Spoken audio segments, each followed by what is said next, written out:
Asan Xidmət Mərkəzində vətəndaşın xəbəri olmadan adına saxta sənəd imzalanıb, əmlakı ələ keçirilmək istənilib. Bu şok iddia ilə Müdafiə Nazirliyinin Tibb Baş İdarəsinin keçmiş rəisi general-mayor Natiq Əliyevin qızı Türkər Əliyeva çıxış edib. Rəsmi mediator kimi fəaliyyət göstərən şikayətçi dövlət qurumunda üzləşdiyi qanunsuzluğun pərdə arxasından danışıb. Baş verən hadisə ilə bağlı general qızı dərhal hüquqi müstəvidə addımlar atıb. O, Sumqayıt bir sayılı Asan Xidmət Mərkəzinin rəhbəri Kəmalə Rəhimovaya rəsmi qaydada müraciət edib. Məsələnin cinayət xarakterli olduğunu nəzərə alan şikayətçi, həmçinin Baş prokuror Kəmran Əliyeva və Daxili İşlər Naziri vilayət evaz və şikayət ərizələri ünvanlayıb. Yayılan iddialar və rəsmi şikayətlər əsasında hazırda müvafiq hüquq mühafizə orqanları və Asan Xidmətin daxili nəzarət strukturları tərəfindən araşdırmalara başlanılıb. Vətəndaşın imzasını saxtalaşdırmaqda və rüşvət almaqda ittiham olunan əməkdaşın əməlinə xidməti yoxlamadan sonra hüquqi qiymət veriləcək. Şəffaflıq və vətəndaş məmnuniyyəti prinsipi üzərində qurulan bir mərkəzdə belə bir saxtakarlıq iddiasının araşdırılması ictimaiyyətin diqqət mərkəzindədir. General qızının əmlakını hədəf alan bu şəbəkənin digər üzvlərinin olub-olmaması aparılan istintaqdan sonra bəlli olacaq. Mövzu diqqətimizdədir. Demək, bugün mən başıma bir iş gəlib. Mən olmaya, mən iştirak eləməyə, mən heç ora addım atmaya, o qurumu heç tanımaya, yəni ki, bir sayılı Sumqayıt Asan Xidməti tanımaya, mənim adımdan sənədlər imzalanıb. Və mən bu sənədləri bugün artıq bilirəm. Sənədlərin imzalanmağını bildim bugün və təbii ki, sinir krizi keçirdim. Mən orada, yəni bəlkə də vətəndaşlar zatlar orada var idisə, gördülərsə, həqiqətən çox pis vəziyyətə düşdüm.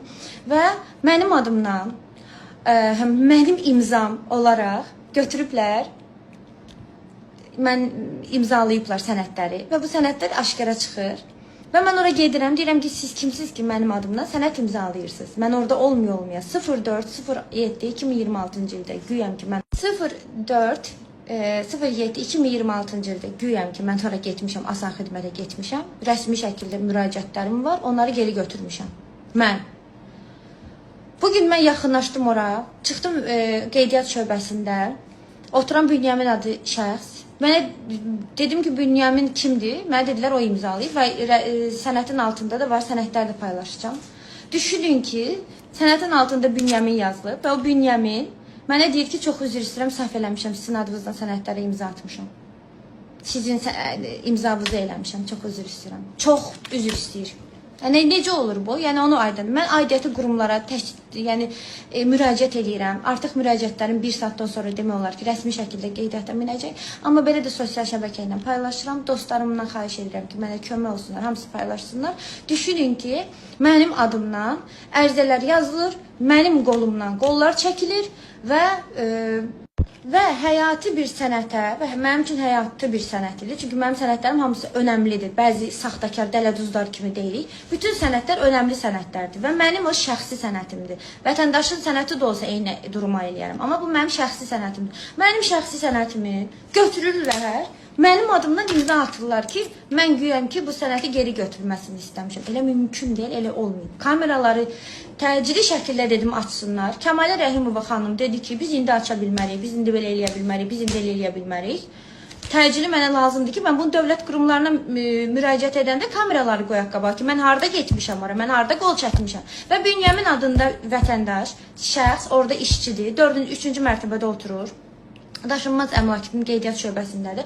Orada oturub cəmaatın yerinə saxta sənədlərə qol çəkir. Bu nə qədər düzgünlükdür? Yəni, bu nə deməkdir? Mənə çox maraqlıdır. Və tədbir görülməsini istəyirəm. Demək ki, belə şeylər vətəndaşların başına gəlir də. Bu da mənim də başıma gəlir. Mənə ora Kəmalə Rəhimova otağına çağırdı. Otağına çağıranda mən dedim ki, Kəmalə xanım, mən sizi tanımıram. Asan Xidmətinin sədridir.